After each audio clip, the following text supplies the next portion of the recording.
रह जाई संग घटिया गोर जी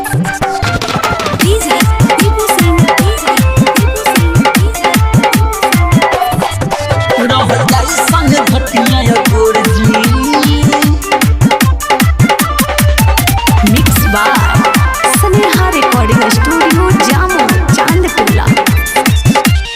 केले के जाई छठी घाट दौड़ा छोड़ी शहर घरे आ जाई रउआ आ जाई रउआ आ जाई रउआ। केले के जाई छठी घाट दौड़ा छोड़ी शहर घरे आ जाई रउआ आ जाई रउआ। अब आई गइल सबके मरद जी हमरद जी हमरद जी अब आई न दिल के छोड़ जी रहल जाई छठी घटिया गोर जी।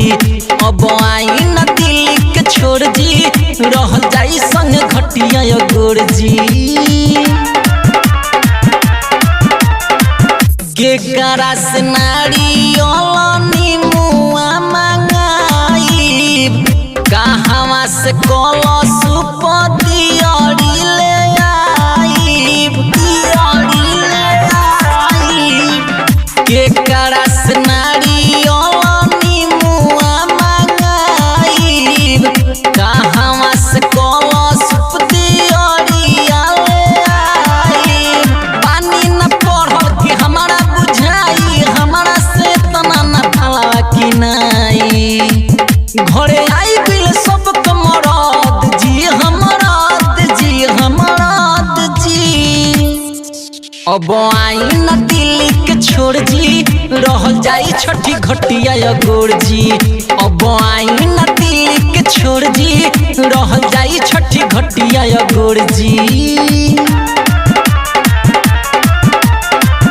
दीपक उजाला शुभम के तना बताई सरजित गोविंद रउआ घरे चली आई घरे चली आई। दीपक उजाला शुभम के तना बताई सरजित गोविंद रउआ घरे चली आई। सोनू सुपर फास्ट रउआ छोड़ी कमाई दीपू के संगे टिकट बनवाई। एगो साड़ी ले ले आए पियर जी हपियर जी हपियर जी। अब आई न दिल के छोड़ जी रहल जाई छठी घटिया गोर जी।